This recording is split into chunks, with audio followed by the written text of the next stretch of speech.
Hello everybody, welcome once again to my channel Krishna Singh Dev. यहाँ हम मिल रहे हैं लक्ष्य 2020-23 के लिए एंड स्टूडेंट्स यहाँ पर हम कॉमर्स के एग्ज़ाम के लिए प्रिपरेशन कर रहे हैं। कॉमर्स का exam which is on 16 February for ISC students. अभी तक हमने लगभग 2 चैप्टर्स ख़त्म कर दिए हैं, जिसमें एक था प्रिंसिपल्स ऑफ मैनेजमेंट एंड दूसरा चैप्टर का आज लास्ट पार्ट होने वाला है which is management meaning, significance and importance. तो इस चैप्टर के बाकी के पार्ट को कंप्लीट करते हैं। चलते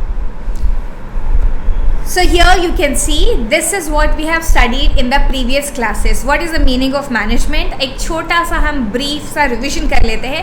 So management is an activity, management as a group and management as a discipline and management as a process. इसकी definitions कुछ इस तरीके से दी गई है management की.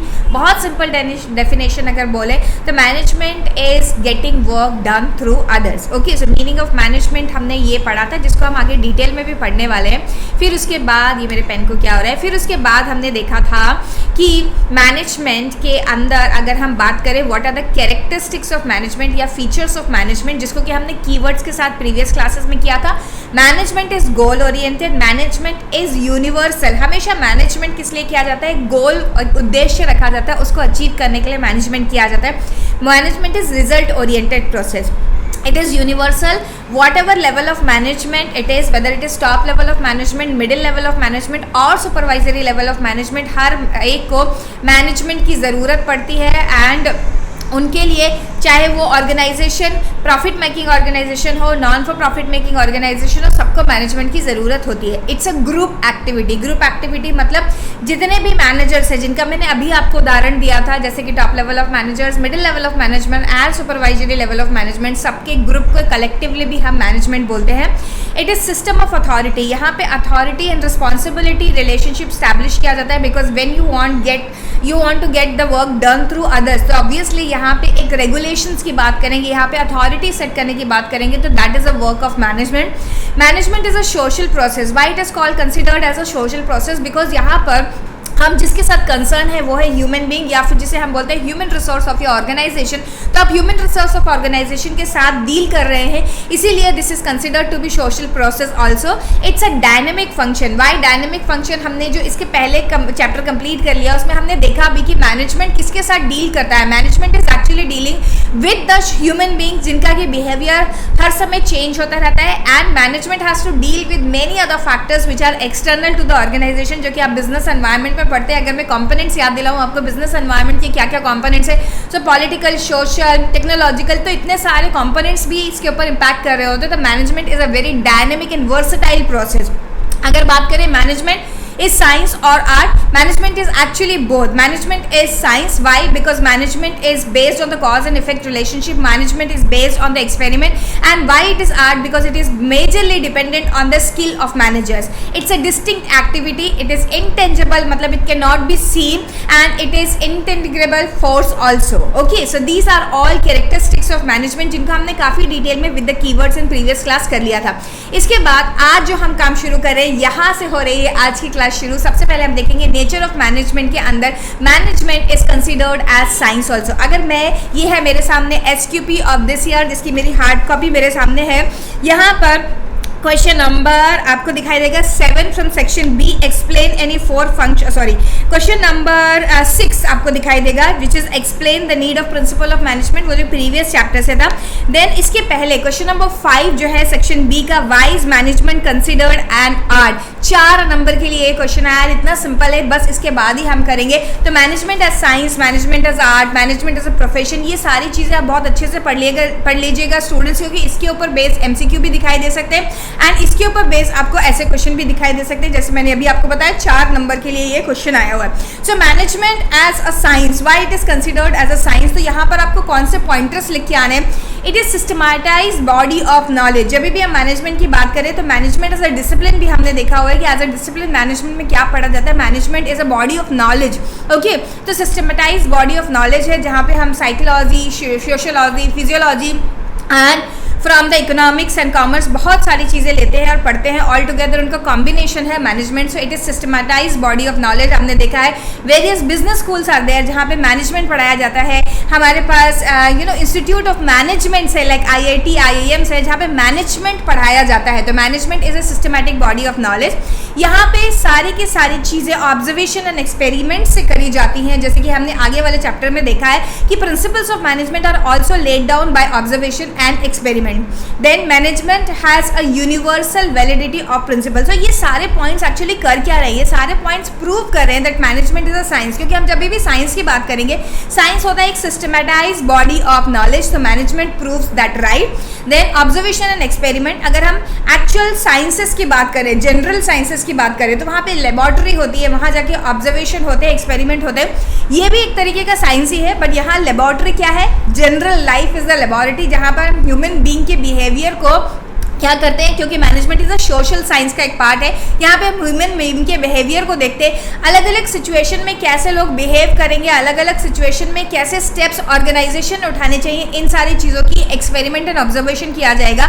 And universal validity of principle, जैसे कि साइंस के प्रिंसिपल है. If I talk about law of gravity, anywhere on the earth law of gravity will function. Similarly अगर हम मेजर प्रिंसिपल ऑफ मैनेजमेंट की बात करें या मैनेजमेंट इटसेल्फ की बात करें, वो हर किसी ऑर्गेनाइजेशन में चाहिए. छोटे से छोटा एग्जाम्पल लीजिए, आपका घर ही देख लीजिए.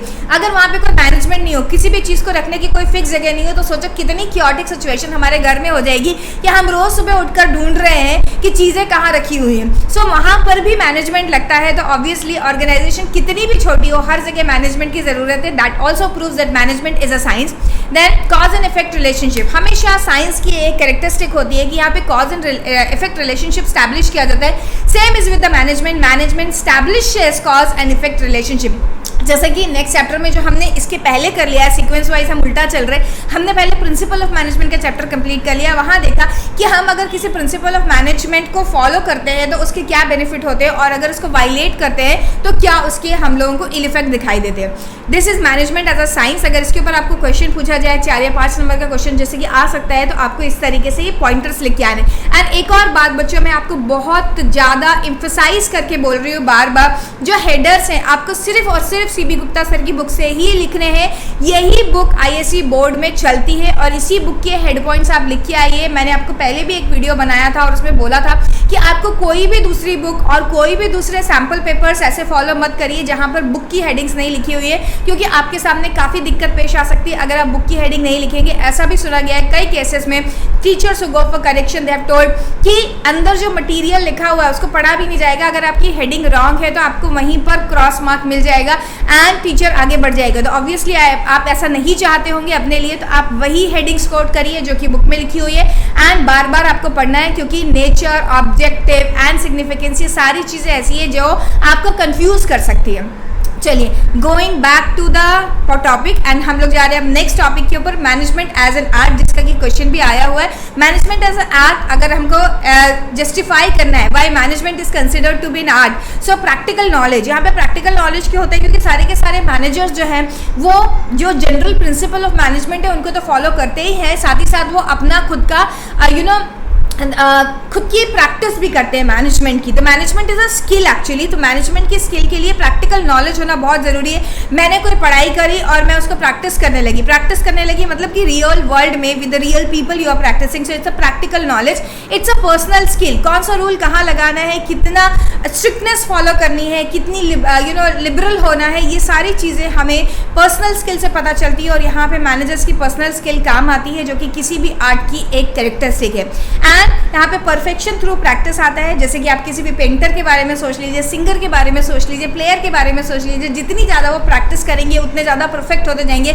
ऐसे ही मैनेजर जो सीनियर लेवल पे पहुँच जाते हैं उन्हें बहुत ज़्यादा परफेक्शन आ जाता है. Why? Because they have practice enough, they have exercise so many time the things, the difficulties which arise in the organization. So जैसे जैसे प्रैक्टिस करते जाते हैं, जैसे जैसे सीनियर बनते जाते हैं, वैसे वैसे उनकी जो स्किल्स हैं वो ज़्यादा निखरती जाती है. Creativity creativity, obviously management principles में भी हमने पढ़ा था कि principles are flexible. By principles are flexible, क्योंकि कैसी सिचुएशन होगी हमें पता नहीं है, हम रियल वर्ल्ड सिचुएशंस के साथ डील कर रहे हैं, तो हम एक लकीर के फकीर बन के नहीं रह सकते। यहाँ पे क्रिएटिविटी होनी चाहिए, किसके साथ कैसे डील करना है और किस सिचुएशन में कैसे रिएक्ट करना है, ये मैनेजर्स को पता होना चाहिए। तो ये सारी कैरेक्टरिस्टिक्स की वजह से we can say that management is an art. Going to the next point, why management is considered as a profession। यहाँ से मैंने कई बार देखा है मल्टीपल चॉइस क्वेश्चन भी बन जाते हैं इन्हीं कैरेक्टरिस्टिक को देखे। So management as a profession, why it is considered to be profession, because formal education and training यहाँ पर ली जाती है मैनेजमेंट के लिए भी। जैसा हम थोड़ी देर पहले डिस्कस कर रहे थे, there are various schools, business school जहाँ पे MBA कराया जाता है, जहाँ पे IIM में लोग जाकर के पढ़ते हैं, MBA करते हैं। मैनेजमेंट की प्रॉपर डिसिप्लिन है जहाँ पर स्टडी करी जाती है। So formal education and training होती है। This is why management people can be called professionals also. यहाँ पे सर्विस मोटिव होता है। मैनेजमेंट ऑन द होल चाहता क्या है, ये ऑर्गेनाइजेशन अच्छे से रन करे एंड प्रॉफिटेबिलिटी अर्न करे। So management is considered as service also. It is statutory body, मतलब हर एक किसी प्रोफेशन की स्टैट्यूटरी बॉडी होती है। तो जिन लोगों ने पर्टिकुलर एरिया से मैनेजमेंट की डिग्रीज करी हुई है, वहाँ पर उनकी कोड ऑफ कंडक्ट होते हैं, एथिक्स होते हैं, जिनको फॉलो करना होता है स्टैट्यूटरी बॉडीज के थ्रू जो कि सेट किए गए हैं। कोड ऑफ कंडक्ट मैंने अभी डिस्कस कर लिया। एंड स्पेशलाइज्ड नॉलेज, एक अलग अलग फील्ड में, जैसे कि हम बात करें फाइनेंशियल मैनेजमेंट, जैसे कि हम बात करें ह्यूमन रिसोर्स मैनेजमेंट, जैसे कि हम बात करें मैनेजमेंट इन जनरल, तो इन सारी चीज़ों के लिए स्पेशलाइज्ड बॉडी है जो कि मैनेजमेंट कैरेक्टरिस्टिक होल्ड करता है। तो इन सारी कैरेक्टरिस्टिक्स की वजह से we can say that management is as a profession also. Management is considered to be as a profession also. Next है What are the objectives of management? Actually ये हमने प्रीवियस क्लास में कर लिए थे, लेकिन मैं फिर से एक बार आपको रिवाइज कर देती हूँ। The objectives of management is profitability. Management is done for earning profitability. अगर रीजनेबल प्रॉफिट्स अर्न हो रहे हैं, इसका मतलब मैनेजमेंट इज डन प्रॉपरली। इसकी जो ऑब्जेक्टिव है वो one of the objective is profitability, then prosperity and growth of the share holders, then change and innovation is also one of the objective of management. जैसे जैसे business environment में change होते जाएंगे, उन सबको इजीली अडॉप्ट करना, उनके accordingly अपने आप में चेंज लेके आना ऑर्गेनाइजेशन के वर्किंग स्टाइल में, स्ट्रक्चर में, वो भी एक ऑब्जेक्टिव है मैनेजमेंट का। डेवलपमेंट ऑफ पीपल करना, जो भी एम्प्लॉई है हमारा ह्यूमन रिसोर्सेज को डेवलपमेंट करना। डिसिप्लिन एंड मोरल को हाई रखना ऑफ एम्प्लॉय की, राइटफुल डिसीजन मेकिंग करना and improving image of the organisation by earning high profit and following the rules and standards and quality goods for fair prices. ये सारे के सारे objective of management है। तो हमने अभी की क्लास में क्या क्या देख लिया, एक बार रिवाइज कर लेते हैं बच्चों। हम लोगों ने पहले का एक तो रिकैप किया, देन उसके बाद हमने क्लास करी थी यहाँ से स्टार्ट। देखिए ये हमने देखा था nature of management as a science, management as a science, management as an art and management as a profession also we saw. Then उसके बाद हमने ये देखा कि मैनेजमेंट के ऑब्जेक्टिव क्या है। एक्चुअली ये हमने प्रीवियस क्लास में कंप्लीट कर लिया था। अभी की क्लास में जो हम लोगों ने किया ये है रिविजन इसका। इसके बाद मैं देखती हूँ क्या है importance of management. Importance of management भी मुझे ऐसा लग रहा है कि मैंने शायद प्रीवियस क्लास में आप लोगों को कंप्लीट करा दिया है, but still since it is there in front of me, एक बार मैं आपको छोटा सा रिविजन इसका दे देती हूँ। Achievement of group objective, management का जो इंपॉर्टेंस है वो ये है, it achieves the group objective because management can not be done in isolation. Management is actually bringing together all the people and getting the work done from them. So achievement of group objective को achieve करवाता है management, good management. Then optimum utilisation of resources. अगर हम बात करें management किस लिए चाहिए, इसलिए चाहिए ताकि किसी भी रिसोर्स का वेस्ट ना हो, वेस्टफुल यूज रिसोर्सेज का ना हो और ऑप्टिमम यूटिलाइजेशन हो सके और प्रोडक्टिविटी एंड प्रॉफिटेबिलिटी हमारी इंक्रीज हो जाए, इसीलिए मैनेजमेंट चाहिए। That is why also management is important. Minimisation of cost, हमेशा जितना ज़्यादा wide difference cost and price का होगा उतना ज़्यादा प्रॉफिट एक ऑर्गेनाइजेशन अर्न करेगी। तो management ensures that there is minimisation of cost, जहां पर भी अननेसेसरीली लीकेज ऑफ फंड हो रही है उसको स्टॉप करवाएगा management. So improves efficiency, reduces the cost through better planning and sound organisation and effective control. ये जितने भी वर्ड्स बच्चों आपको यहाँ पर लिखाई दे रहे हैं इन ब्लू बॉक्सेस के अंदर, ये सारे के सारे कीवर्ड्स हैं। एंड मैं आपको फिर से याद दिला दूं कि कीवर्ड्स आपको कहाँ देखने हैं। कीवर्ड्स के लिए हमारी गूगल ड्राइव की लिंक आपके साथ शेयर करी गई है, ज़रूर से आप उन कीवर्ड्स को रेफर करिए, क्योंकि अगर सिर्फ आपने हेडिंग्स लिखी एंड अपने आंसर्स में कीवर्ड्स को इंक्लूड नहीं किया तो देयर आर चांसेस कि आपको सारे के सारे मार्क्स ना मिल पाए। तो अगर आपको पूरे मार्क्स बटोरने हैं 70+ जो हमारे लक्ष्य बैच का मिशन है उसे अचीव करना है, तो आपको कीवर्ड्स के साथ नाता जोड़ना ही पड़ेगा। नेक्स्ट है सर्वाइवल एंड ग्रोथ। किसी भी ऑर्गेनाइजेशन के लिए डायनामिक बिजनेस एनवायरनमेंट में सर्वाइव करना एंड साथ ही साथ ग्रो करना बहुत इंपॉर्टेंट है। अदरवाइज तगड़े कंपटीटर्स के आने की वजह से कभी भी आप मार्केट से बाहर जा सकते हैं। तो मैनेजमेंट का काम ही है ग्रो एनवायरनमेंट की स्कैनिंग करना, देखते रहना क्या वार्निंग्स मिल रहे हैं, क्या अपॉर्चुनिटीज आ रही हैं and meets the threat and take advantages opportunities. Then higher standard of living, management standard of living को हाई करता है, quality products and services at lowest possible prices पे अवेलेबल करवा के, एंड जनरेशन ऑफ एम्प्लॉयमेंट करता है, setting up expending enterprises to create jobs and developing human resources and development of nation भी करवाता है management by wealth producing resources and management efficiently for the economic growth. So ये सारी की सारी है importance of management. Let's us go to the next topic. Next topic तो है ही नहीं, यहीं तक के सारी चीज़ें हैं। मुझे लगता है कि इतना मैनेजमेंट के चैप्टर में जितना भी था हम लोगों ने सब कुछ कवर कर लिया है। मैं आपको 95% की एश्योरेंस देती हूँ, हो सकता है 5% इधर उधर हो गया हो, लेकिन मेजर पार्ट हमने इस चैप्टर का कंप्लीट कर लिया। अब जैसा कि हम हमेशा करते हैं, नेक्स्ट वीडियो जो होने वाला है हम मैनेजमेंट के कुछ मल्टीपल चॉइस क्वेश्चंस को सॉल्व करके देखेंगे एंड देखेंगे स्कैनर में एक्चुअली मैनेजमेंट का पूरा बड़ा स्कैनर है मेरे पास, क्योंकि पूरी मैनेजमेंट की यूनिट का स्कैनर हम लोगों ने बनाया हुआ है। लेकिन इस साल के मल्टीपल चॉइस क्वेश्चन पेपर, जिस साल के जो सैम्पल क्वेश्चन पेपर है उसमें से जो क्वेश्चन आए मैंने आपके साथ ऑलरेडी डिस्कस कर लिए हैं। तो मैनेजमेंट का पूरा स्कैनर देखने के लिए थोड़ा वेट करिए। अभी जो हो गया है वो है हमारा मैनेजमेंट का फर्स्ट चैप्टर, जहां पर मीनिंग थी मैनेजमेंट की एंड इंपॉर्टेंस एंड ऑब्जेक्टिव थे, वो हम लोगों ने खत्म कर दिया है बच्चों। तो आपको फटाफट से इसके कीवर्ड्स लर्न कर लेने हैं, इसके हेडिंग्स लर्न कर लेने हैं एंड मेरे साथ नेक्स्ट वीडियो में जुड़ जाइएगा तो हम लोग कर लेंगे इसके मल्टीपल चॉइस क्वेश्चंस। तो ये चैप्टर जो है आपका काफ़ी अच्छी तरीके से कंप्लीट हो गया है। कंपैरेटिवली काफ़ी सिंपल चैप्टर है एंड येट इसके क्वेश्चंस आपको काफ़ी सारे देखने के लिए मिल जाएंगे। तो बस बच्चों लगे रहिए, यस, और चैनल को सब्सक्राइब करना मत भूलिए, वीडियो को लाइक एंड शेयर करते रहिए। आपके द्वारा मिला हुआ मोटिवेशन मेरे लिए बहुत इंपॉर्टेंट है, क्योंकि वही मुझे मोटिवेट करता है to come over here and give as much as possible. We'll meet once again, till then bye, have a great day.